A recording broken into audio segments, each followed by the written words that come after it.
So we are streaming live now on Facebook. So welcome everybody.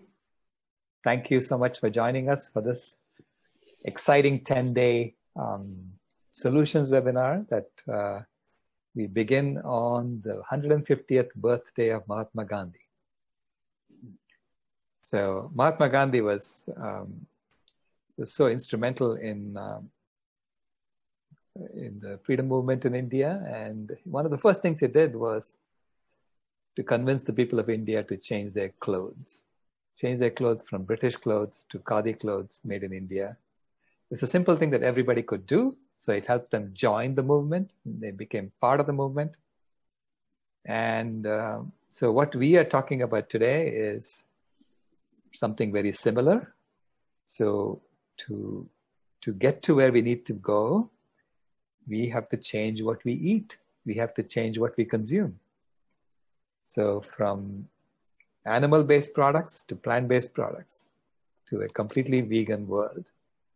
It's a simple thing that everyone can do, and it helps all of us come together as a community. Come together as a community, come together as a world, as a vegan world, so that we can then decide how do we organize ourselves? How do we connect with each other? How do we create infrastructure around it? And so I am Sailesh Rao. I've been working on this for 12 years at Climate Healers. And I am really pleased to have Jean-François, my good friend, today here with me.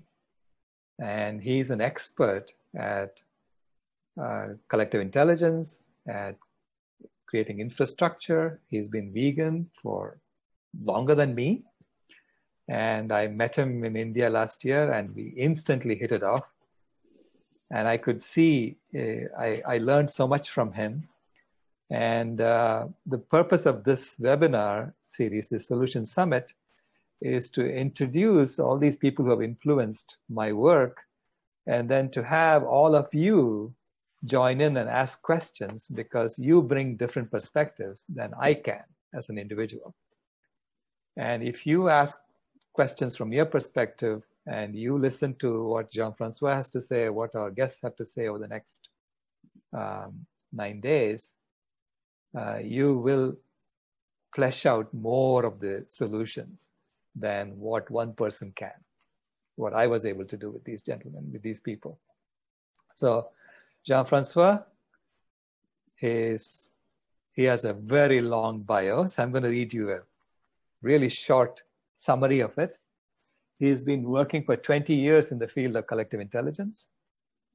And it's something absolutely, it's a new field, really. You know, it's a way of formalizing what we have been doing together as a species when we come together and work in harmony with each other. So it formalizes this field of collective intelligence. He's been working on this. He's been working on crypto technologies. He's the philosopher behind Holochain. So crypto technologies that will allow us to create smart distributed organizations. And he travels the world to give lectures and talks with global leaders. So he's connected with a lot of the CEOs and government officials around the world. He advises different high potential startups that can lift up all of mankind, or humankind. He calls himself an open source earthling, and he operates 100% in the gift economy and lives an experimental life. He's been vegan. He has a vegan lifestyle, and he devotes himself to liberating others from violence, and the violence that we inflict on animals especially. He's a happy father of a grown-up son. He lives in Provence, France, teaches martial arts, and practices various extreme sports. Wow. Jean-François, please welcome to this webinar. Thank you so much for what you're doing. And it's a pleasure to have you. Yeah. Thank you. So let us start. you and I agree that we are in this evolution towards a completely vegan world. So what do you see happening as we get to this, as more and more of us become vegan and we want to see a world of non-violence around us? What do you see happening to the infrastructure of the way we organize ourselves? What kind of rules do we have? What kind of laws do we have? What kind of constitution do we have? What do you see happening? Great question. Well, what I see happening has come from my research work in collective intelligence. Very profound insights I've learned from those studies. Basically, it says that we become the matrix. We become, the kind of matrix we live in. I had no efforts to become a consumer, to become someone eating animals in my past life. I had no efforts to become, a dominant white male, in the Western world and all these things. I didn't have any theory or political theory saying those things. However, I did behave this way because I had some infrastructures around me that I did not even know about that would make me behave this way. And so I've learned in the field of collective intelligence that if we change those infrastructures, and I'll go deeper into this, we can have, most people change their behaviors very rapidly without the need to have any, deep political theory about how society should evolve. But just because the infrastructures have changed, then we can make amazing shifts happening. For instance, in the field of currencies, if we design new currencies, not the money as we've known it, that will always concentrate in the hand of the few because of its design system. And I can give more details about that later. But if we have something called money, and that money concentrates in the hands of the few, then we have pyramidal organizations, and based also on maximizing profit. And if you want to maximize profit, then you will have to do that at the expense of nature. You will have to do that at the expense of someone somewhere, human population, ecosystem, and of course, animals. They pay the biggest toll of all on exploitation because of the concentration of money that we want.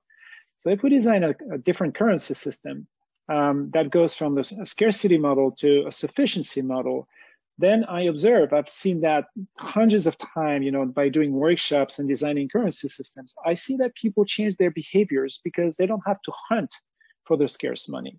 If you have a sufficient something, you don't have to hunt for that sufficient something. If you have a sufficient currency system, then you don't have to hunt for that. And that changes your whole behavior. So we can design new infrastructures, and it can come from minorities that, provide those new infrastructures as a possibility, not as something imposed. But if we see that we have a better life there, why wouldn't you go there?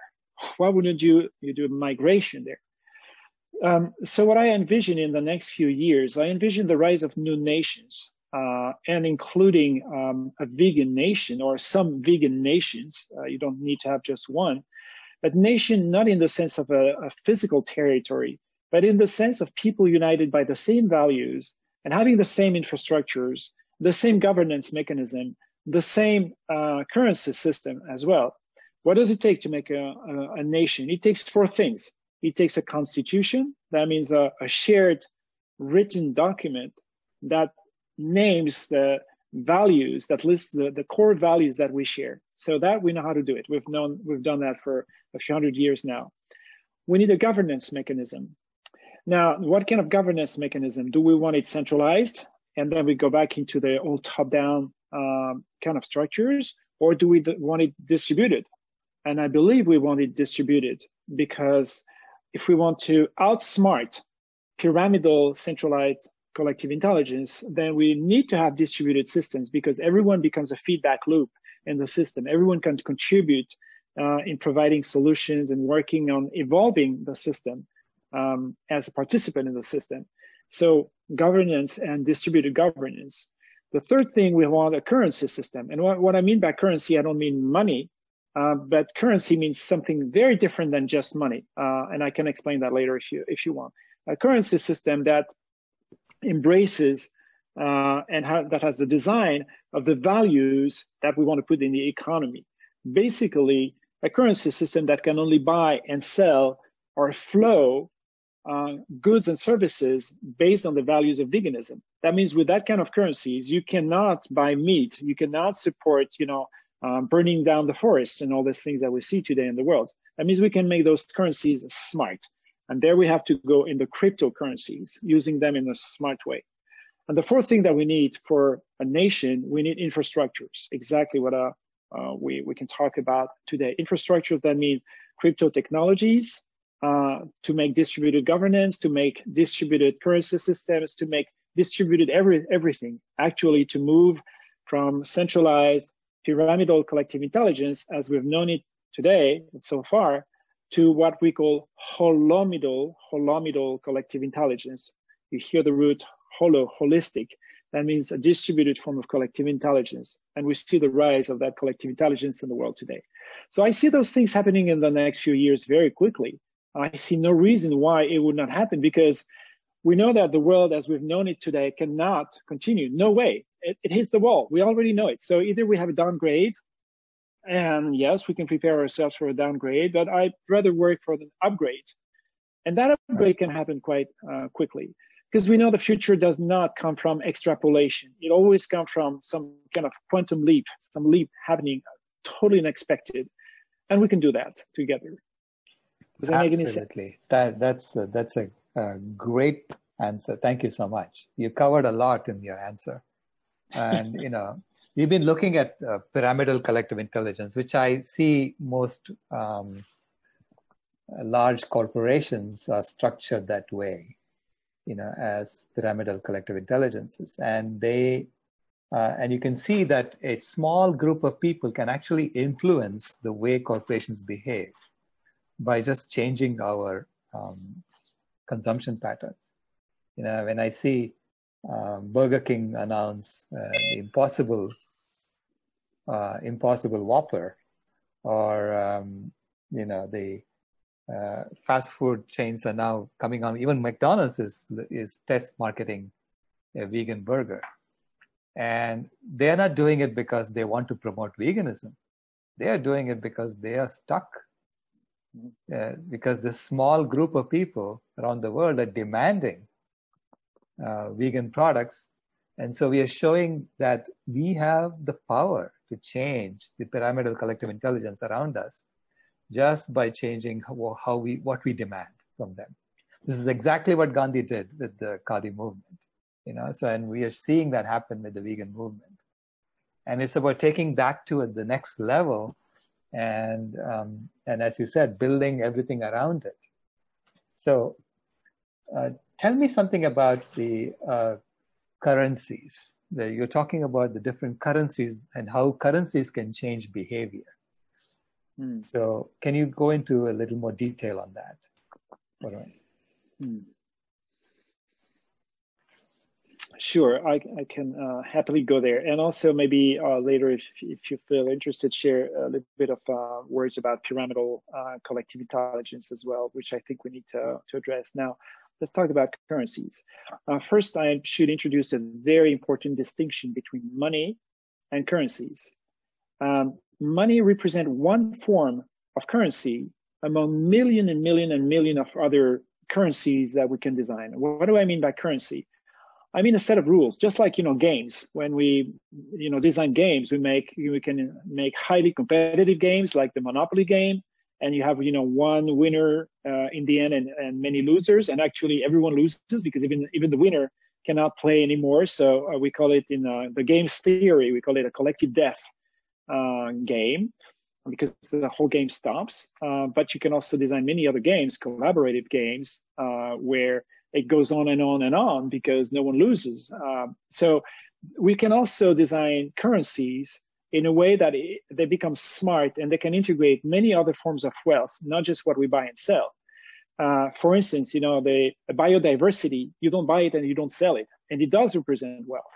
The quality of water, the quality of air, or human welfare, or animal welfare, or education, all these things do represent wealth, and we usually call them wealth indicators, but we can actually integrate them in the way we design currencies.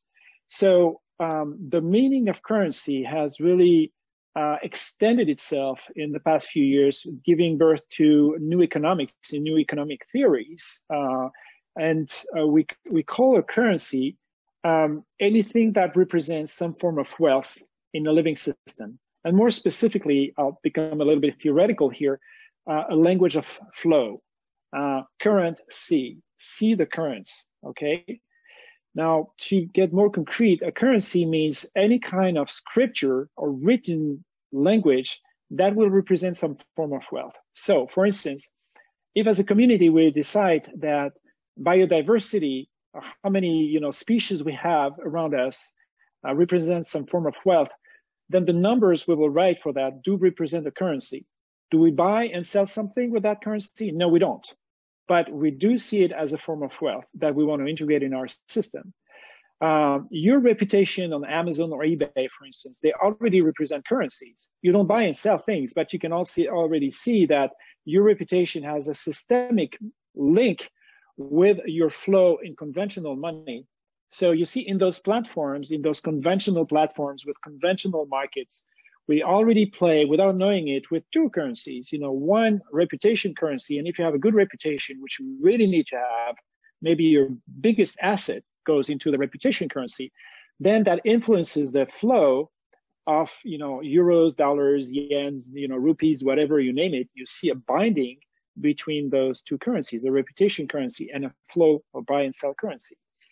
So in the future, we can design what we call currency constellation. That means what kind of wealth do we want to see and represent in our living system? Do we want to see biodiversity? Do we want to see, animals, thriving and happy in ecosystems? And you want to see education and all these things? I bet we do. So we want to integrate all these currencies in our design, and also one or more currencies to buy and sell things. Now, we have different ways also to design currencies to buy and sell things.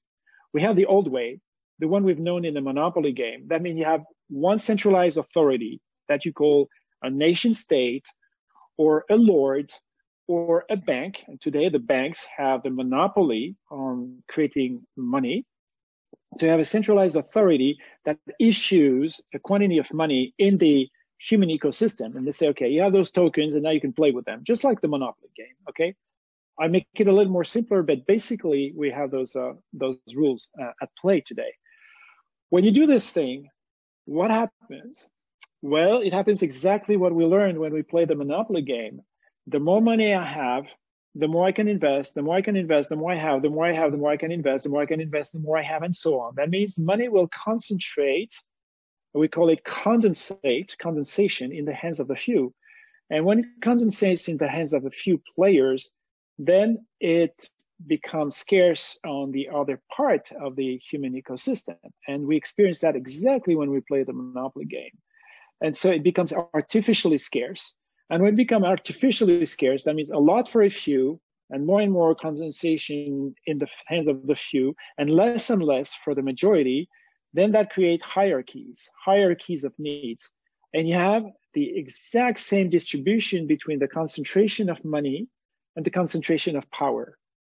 Pyramidal collective intelligence needs this kind of currencies called money to exist, because pyramidal collective intelligence works on social hierarchies and social castes. And it has done that since pyramidal collective intelligence exists. That means basically since the writing exists.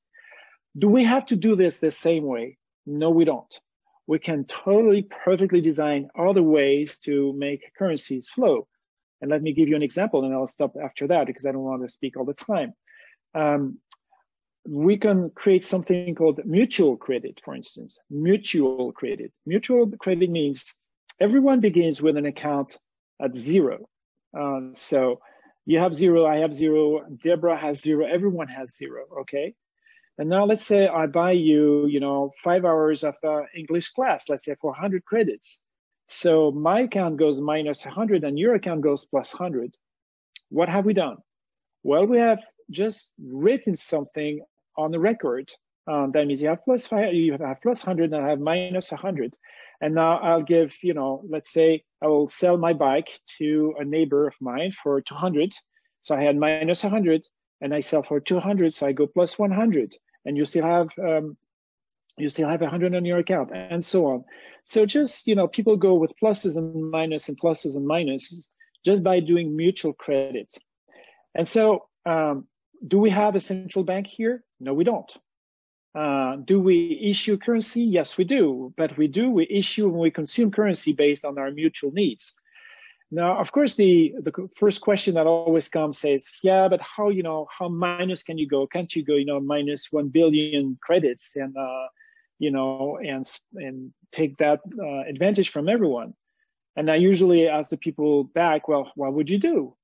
And so we can start to design rules and say, maybe we have to base it to make it based on a reputation system so that your credit line goes on your reputation, maybe on your social behavior or ecological behavior and so on. To make a long story short, if we had to design a currency constellation, we would go into our values. What kind of tax system do we think as fair for the community? Who do we want to support? Who can go minus what, plus what, what numbers and so on. And we would start to design a currency system, a currency constellation with rules inside that represent our value system. And then we would have our aha moment saying, wow, actually a currency system, a currency constellation do represent our values in motion. You see, when we write a constitution, we write our values, but in a static way. But when we design a currency constellation, we put our values in motion. That means they become live, they become alive. And it has really some magic in it. I know I speak from a very theoretical perspective here, but when people start to do those workshops and just, play by writing those numbers, reputation, ecological footprint, whatever you name it, just on pieces of paper with low tech, they have those aha moments and they realize, wow, I don't have a scarce currency system anymore. I don't need to behave in a scarce way. I don't need to accumulate, things on my account because the plus number or the minus number do not represent anything. Just like, breathing, how much air I have in my lungs does not represent my health system. How do I breathe? The quality of my breathing, what I take in, what I give out, what I take in, what I give out, those flows of pluses and minus do represent the health, my economical health in a mutual credit system.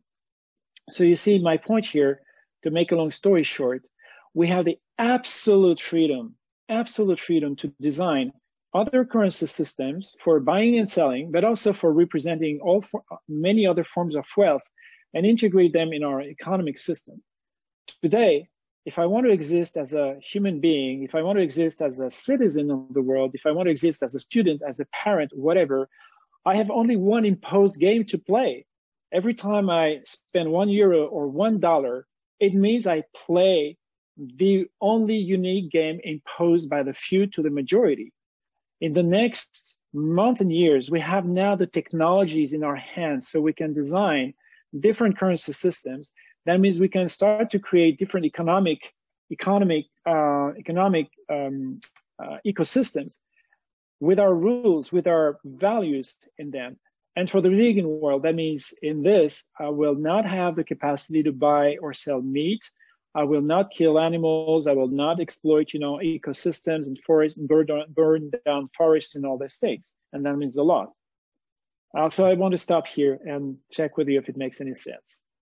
Makes perfect sense. Perfect sense. Thank you so much for that explanation. It clearly opens up our minds, because we are born into this game and we think this is the only way to play the game. And we realize that there are other games you can design. And in fact, we can design those games right now and we can start playing it among ourselves. And it'll be perfectly legal because all you're doing is changing our behavior based on these rules, and we are free to change our behavior based on these rules. So this is mainly what we're going to be discussing at the Vegan World 2026 conference. We're going to be working out some games that we can go and implement so that we can all start playing those games and funneling resources to to vegan organizations so that they can start growing their infrastructure. So let's talk about infrastructure a little bit. It's how do we grow the movement as we play the game, and what parts of the movement do we need to grow? What kind of infrastructure do we need to grow? Well, first, I think we want to start with what I call the myth. That means the story, the narrative, the world that we see, because infrastructure will flow from this. We can't go, first into infrastructure if we don't know exactly what we want. So what kind of world do we want? And I really think the first move as a vision, as a storytelling, as a narrative between us, between all of us, vegans in the world, would say something like, let's move from a community to a global nation first. Becoming a global nation, that means now we take the next step from a community, the kind of nice to have kind of thing, the sense of belonging, but move to the next step of a nation. And that means a constitution, that means a governance mechanism, that means currency constellation, and of course, number 4, the infrastructures behind that. Infrastructures, that means not necessarily high tech. I would say high tech and low tech. On the high tech side, we would talk about crypto technologies. And I want to say by crypto technologies, let's not reduce that to cryptocurrencies.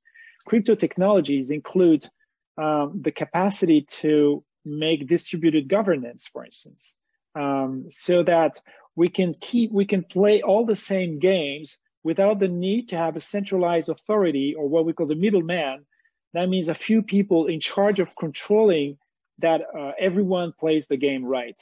We don't need to operate through what we call a server and client kind of thing, because if we put all the rules on one server, the agreements we have, who decides what, how the money flows or the currencies flows and all these things on the one server kind of thing, that makes it a single point of failure.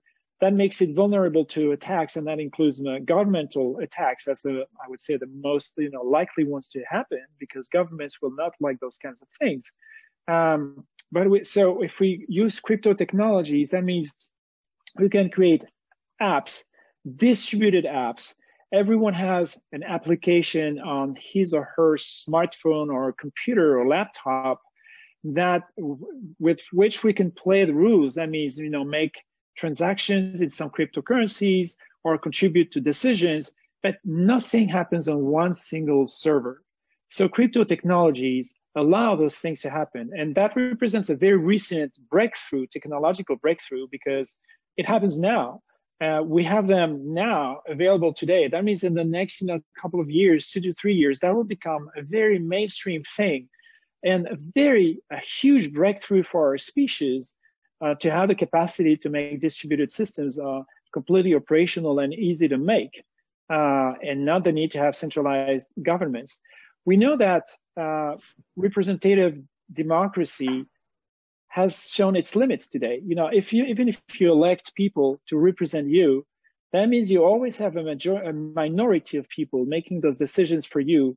And even, well-intentioned and with, skills and not corrupted, they still have a limited broadband. They can still make mistakes. They have a limited view on the complexity of the system. So now we need organizations and that kind of collective intelligence called pyramidal collective intelligence, completely distributed to operate. That means some infrastructure.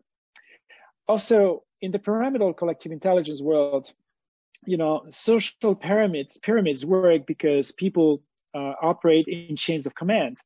And chains of command can work because you have predictable people. That means people who will do exactly what you expect from them at a given day, at a given time, for a given task. It takes a lot of training for people to become predictable. It takes a lot of conditioning at school for people to kind of forget, their essence, their true self, in order to become a function in some big human chain. Now, from a sociological perspective, we do see the evolution of human species with lots and lots of people becoming themselves more and more. And that makes them not so compatible with chains of command. So that creates a rise of social complexity. That means, highly connected, people connected to themselves, to their true self, to what they really want, to the kind of world they envision, and still hooked into the pyramidal matrix. So how do you escape from that? You escape by designing those next infrastructures. And I said earlier, with the crypto technologies leading to distributed applications on the high-tech side. We also have the low-tech side. And the low-tech goes into, hey, let's stop, eating animal products. Let's stop exploiting them. It doesn't need any kind of technology. I can do it right now. And so many other things. How can we evolve our language? How can we evolve our social codes? How can we evolve the way we relate with our bodies, and so on and so on? That also plays an important role on the low-tech side, which we should not underestimate as well. Yeah, the low-tech side is very important as well. It's where people feel like, like I go, anywhere I go and I meet a vegan, I feel like I'm part of that family already. I already feel that infrastructure is already in place for vegans to connect with each other and to feel at home. The one thing I would say, I would call it vegan world as opposed to a vegan nation, because nation tends to have boundaries and us versus them type of dichotomy. Whereas the world is even though you're talking about the same thing, it is much more inviting. It says, you are part of this. If you want to choose to play by our rules, you're welcome to come in right now. There is no limitations, no exams to write before you come in and join. So this is the idea behind Vegan World, the Vegan World 2026, that within the next 7 years, we can get to that point where everyone feels like, oh, I want to be there. I don't want to be doing what I'm doing now. I want to be there. And all the so-called pyramidal intelligences that we have today eventually dissolve into this new infrastructure that we are creating. Thanks to you. Thanks to all the amazing work that you're doing. So now, Deborah, can we get questions from the audience? Yes, let me invite people. If you have questions, go ahead and put them into, there's a Q&A box for the Zoom, and on the Facebook group, you can type it into the comments. If you're watching by Facebook, type in any questions that you have, and I'll be monitoring those. And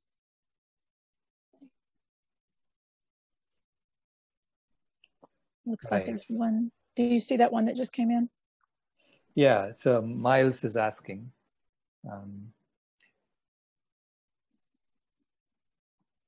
Should I read that? Sure, go ahead.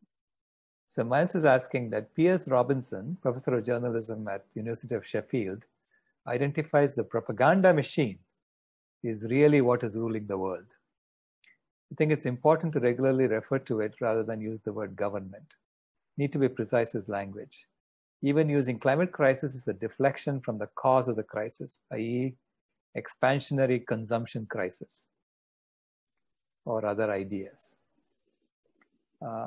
What do you say to that, JR? Well, it speaks a lot to the work that we do in the field of collective intelligence. And exploring exactly this, why do we have those worldviews? And that goes in the very fabric of our language, not just propaganda machine and how we name things in the world. Like when I say we have a crisis, I can even invent that because I name it as a crisis, and then it becomes a crisis because I named it as this, and then I can completely obliterate the causes or the systemic causes because I focus on the end. I focus on the symptoms, a crisis, rather than what causes those things. And by the way, it takes a lot of efforts to understand the systemic causes of whatever crisis we have or the world today.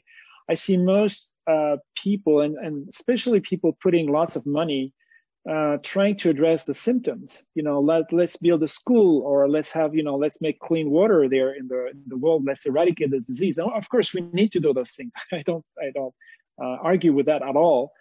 But how many people put their money in understanding and treating the systemic causes? Why don't we have schools? Why don't we have clean water there? Why don't we have, a healthy lifestyle here and there?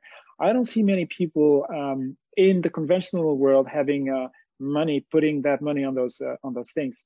Now, back into the propaganda machine, I do work a lot on those words, and I can give you an example. I've chosen to change my way of speaking years ago. In this very moment, I don't speak what we call plain English. Of course, I have my French accent and make mistakes as a French speaker, but I do speak a different English called E prime. E for English and prime as a derivative of English. That means I don't use the verb to be. If you listen again to to our conversation, I haven't used, unless I made a mistake, but I don't think so. I haven't used the verb to be exactly for this reason, because when I say things are, then I can impose to you and to everyone something that has nothing to do with my subjective self as an observer. If I say, the Americans are this, the men are that, Robert is shy, my friend is this or not that, or was this or not that, that I impose something to you as a view.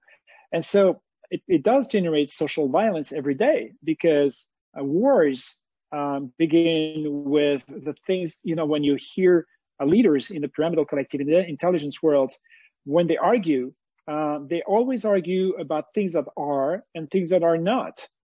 Things that are good and things that are not good, things that are true and that are not true, and so on and so on. And so removing the verb to be has really helped me to move to a next level of consciousness, and by my own expression, because I don't impose things that are to you and to the people around me, but it also helps me to not describe the world as if I did not exist as an observer seeing it. Rather than saying, Robert is shy, if I say, I met Robert yesterday and I found him shy, then I express something from my perspective with my, opinion, feelings, thoughts, observations, and all these things. I speak from the I perspective, seeing or experiencing something, and I can offer it to you. And you may have a different experience, and we don't need to argue about those experiences. We just have different experiences, and we can build something called a perspectivism. That means you don't have one perspective, imposing itself to the other perspectives. We call it a perspectivism. So I completely agree with this comment about propaganda. It goes very deep in our language structures. And we can totally evolve those things in our journey. Removing the verb to be has not resolved everything. Of course, language, French, English, Chinese, whatever, they will always have some limitations, but we can hack ourselves. I like to give some conferences called Go Hack Yourself, because we can hack our language. And then by changing some words or some ontological structures, grammatical structures, suddenly we can open to a much broader field of consciousness in the way that we describe reality. And I think it can help veganism a lot as well. And that plays in the low-tech side as well. Right. That's, it's great to see this perspective from you.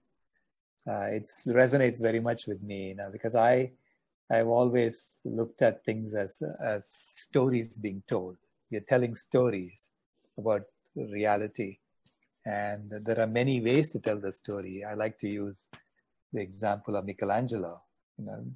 After carving David, if he says, oh man, what a mess I made on the floor, and he's trying to clean up the mess with a hammer and a chisel, you're not going to get anywhere. So you have to change our tools. We have to recognize the beauty of what we have created. Because again, that was a story we said. We were destroying things. We were actually creating something as well. So there's another question from Maitreyi. Are there ways to introduce these complex concepts at an elementary level where we are shaping the minds of the future? Perhaps there are educators who are deeply understanding this, or gamers who are designing computer games for children to wrap their mind around these kinds of currency concepts. Yes, well, it always seems complicated when I talk about currencies, because it has lots of abstraction in it. But yeah, when we play games, I do lots of workshops around the world with groups of people. So what do we do there? We first create a marketplace. So on one hand, you have sticky notes saying what you can. What you need, what you may want in your life, food, shelter, transportation, fun, whatever, vacation, whatever, And on the other side, you make sticky notes about what you can offer. So you just have a marketplace, with offers and demands on both sides. And you put a price on the currency that we create that we want to play with. And of course, not euros, not dollars, not conventional legal tenders. So we imagine a currency that we will use, and we'll play with mutual credit. And so people just start to buy and sell things using mutual credit, but also not just that. They also write, how many miles did they have to go to, buy something from someone. They also provide a feedback and a reputation with one another.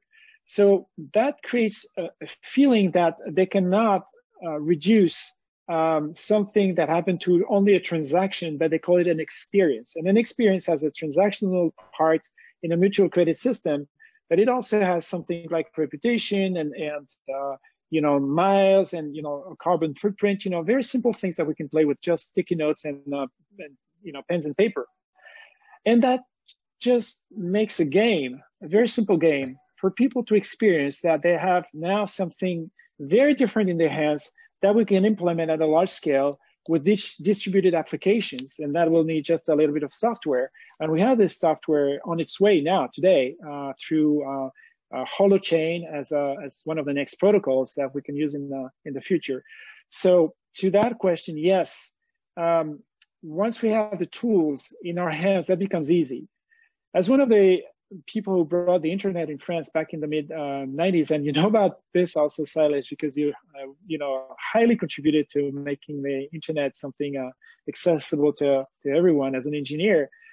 When I talked about the internet in the early days from a theoretical perspective, I had people saying, we'll need 3 generations before we understand that. And maybe our great-grandchildren will play with those tools, but it seems so complex. We'll never see that in our lifetime. And look at what happened. It went so fast because once you have the tools in your hands, the interface is maybe not perfect.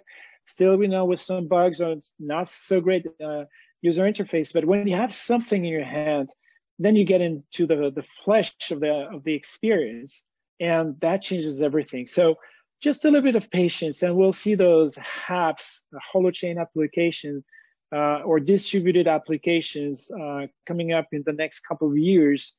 And we'll get in the truth of that experience, and we'll feel the potential that distributed applications mean for our human species, what we can do, and how we can outsmart pyramidal collective intelligence today.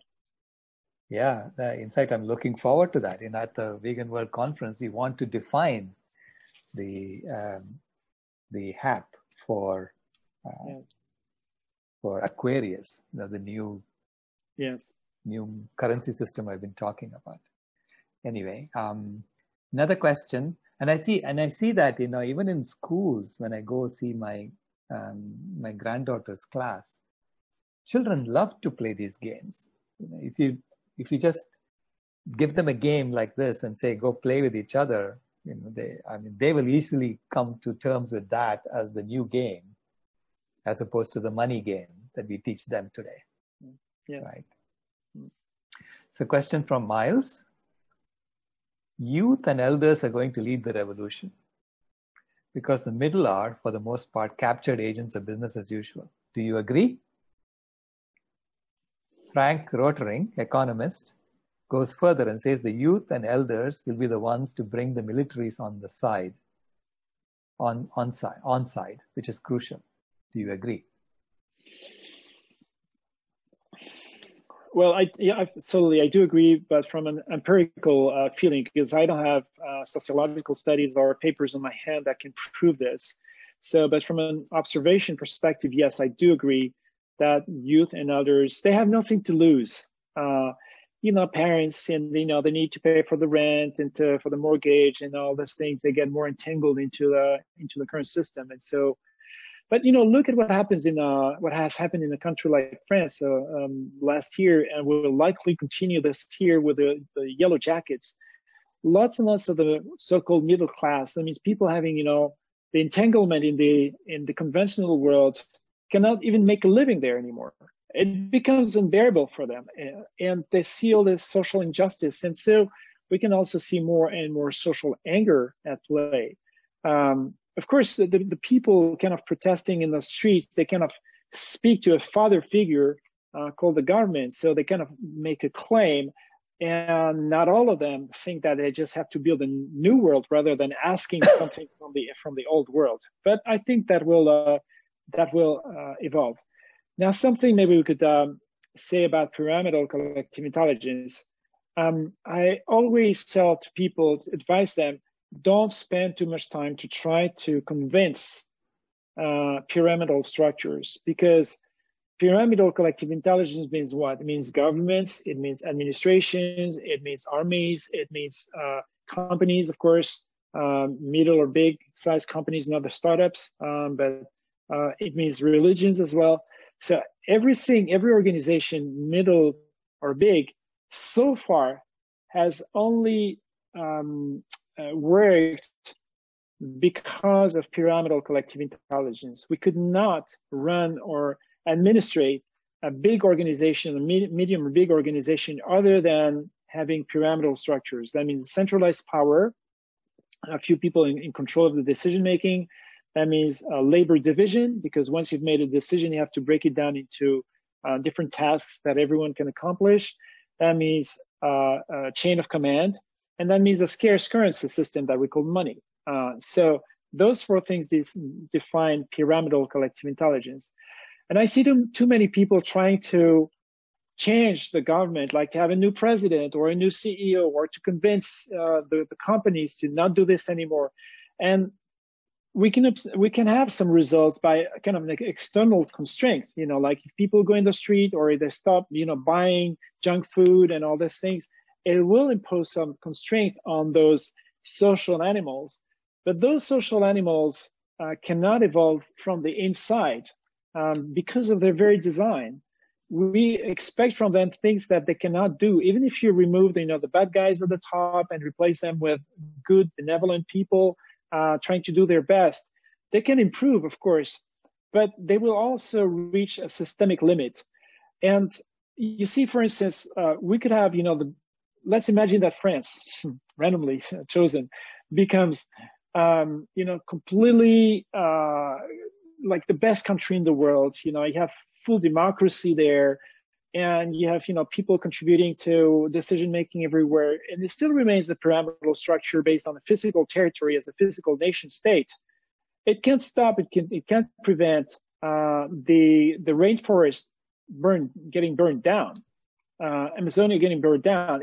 We need systemic distributed form of collective intelligence. And so pyramidal collective intelligence cannot embrace the level of complexity we need to embrace in the next world. So we have to go beyond trying to, play on the election systems and to convince, CEOs and pyramidal structures, because they can't do that as social animals. It becomes too complex for them. We completely have to redesign those infrastructures. So let's not waste too much time on trying to tame, those tigers. We need to do things with them. We need to speak with them. I do that a lot myself, but it does not suffice. We have to also play, by designing the next world, designing the next structures. And maybe one last thing, because I feel aware of the time. You said something about the word nation earlier. I consciously use the word nation First, because nation doesn't mean nation state. We can, the word nation has something just to name a group of people becoming big and having their own governance or their own culture, their own sense of belonging. And so we can see them as a nation. We can talk about the Hopi nation, we can talk about different forms of nation. In collective intelligence, when we build a new collective, it works as a living system. It has membranes. Now, an easy to get in membrane or hard to get in membrane, but living systems, they exist because they have a membrane. Hopefully I have a skin and not everything can go through. Hopefully I have lungs, I have a liver, I have, eyes or a brain, and hopefully not everything, not every ingredients or molecules can go in my brain, otherwise I would die. And so when we design living systems, we have to think of those membranes very thoroughly. If we make it, for instance, too easy to go in vegan nation, maybe we can just kill the process as well. Maybe we want to think of some levels of citizenship, maybe not just on and off, not a binary kind of citizenship, maybe different steps, so that you deserve to go there. You have to some levels of contributions to make in order to prove yourself as a good citizen, as a contributing citizen, as an active citizen, rather than just coming there and do whatever you want to do. So living systems have their doors and their walls as well, and it goes into the design.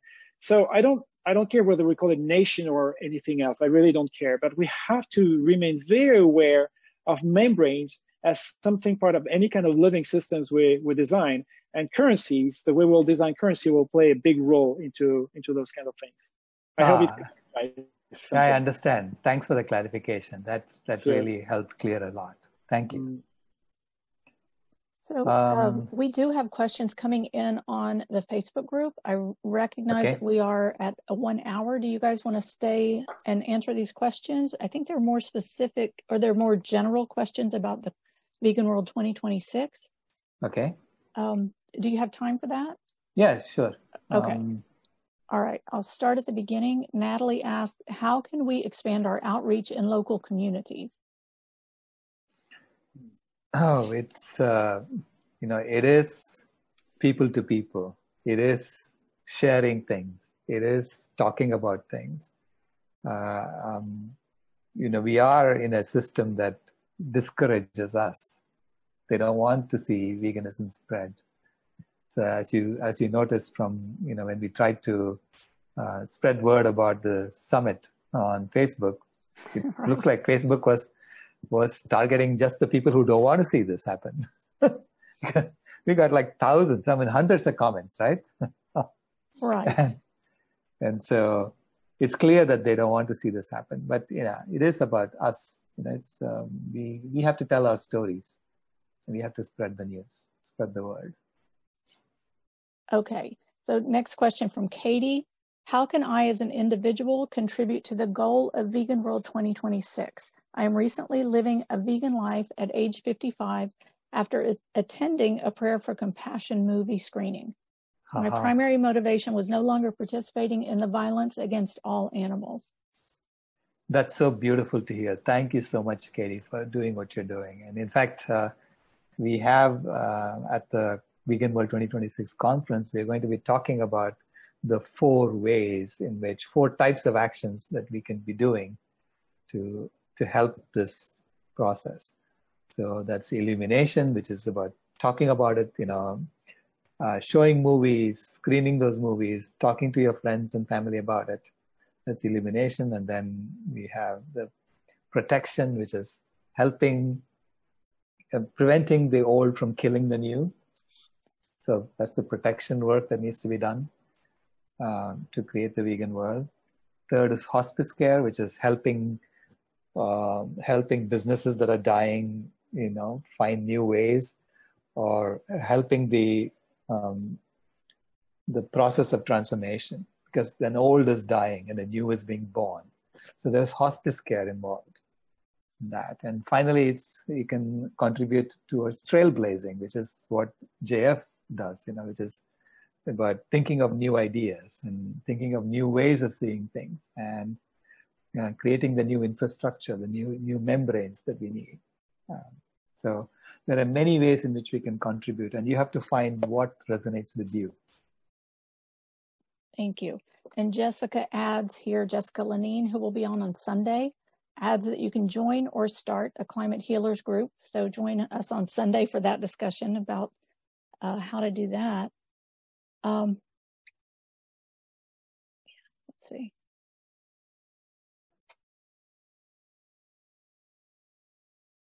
Okay, and the rest is just continuing that conversation. There's continuing that conversation between Jessica and a few of the people in the Climate Healers Facebook group. Okay, so I believe, let's see, is there another one? There's another sharing an idea on the Zoom. The group of high school students I worked with organized a green teen conference every year, and they would make it vegan. Near zero waste event by design. That's awesome. Right, that's what we try to do with the Vegan World 2026 conference also. We try to make it near zero waste. Excellent. So Sailesh, do you want to let people know about the Vegan World 2026 conference that's coming up? Yes, so this is, the summit here is a pre-event for the Vegan World 2026 conference, which is starts on the 25th of October and goes on till the 27th. It's over the weekend that we all get together and work on these new apps that we need to work on. So we're specifying these new apps so that we can start building it. And then we can start playing the new games. So that's the goal of the conference. And it's happening in Mesa, Arizona. And you can go to veganworld2026.org/conference and register for that. And it's going to be a working conference. So people are going to come together and work together to create these new specs. So this is, rather than coming to the conference to listen to experts, this is how we are propagating the words of the experts so that through the summit, you can actually listen to the experts first before you come to the conference. And thank you so much, JF, for your contribution to this. It has been great spending this hour with you. I learned a lot. I'm sure people who are listening learned a lot as well. And you are helping us make this flourish. See, I can see Vegan World 2026 just manifesting in front of my eyes now. Thank you so much, Sailesh, also, and everyone. Thank you, Sailesh, for what you embody and carry and the great vision you hold. Thank you, Deborah, for organizing this and making it easy for us. And thank you, everyone who attended. I saw great questions, great comment. It inspires me. It feels so good to know that we have a worldwide community. Everywhere we go, we can meet. Because meeting other vegans mean meeting people sharing the same values of compassion, of building institutionalized compassion rather than violence, making it as an embodiment, not just something to tell to the others, but just embodying the next world, and it has such a power in itself. So let's make it a global nation, and nations will happen because they have the capacity to build their infrastructures and basically their economy, and their economy because of their currencies, and that we have it in our hands. So I feel so honored to participate to this global community, and thank you everyone for that. Thank you, and we'll work on the technical difficulties and figure out why my camera is not working, and so hopefully you'll see me all tomorrow. Right. I hope so, Sailesh. Okay, so tomorrow Sailesh will be on with Jane Velez-Mitchell, and you're going to be talking about the seven core shifts, yeah. Yes, I'm sorry. The 7 core shifts that are needed in order for us to move to a vegan world. And I'm really excited about that interview tomorrow. So yeah, Jane's an amazing individual. So she's a force of nature. I love to talk to her. Awesome. Okay. So everybody join us for that tomorrow at 9 a.m. U.S. Pacific time. And I'll send out a link to the recording for this shortly. You can also catch it in the Climate Healers Facebook group. Thank you, everyone. Thank you, Deborah. Thank you for everything you're doing. Bye-bye.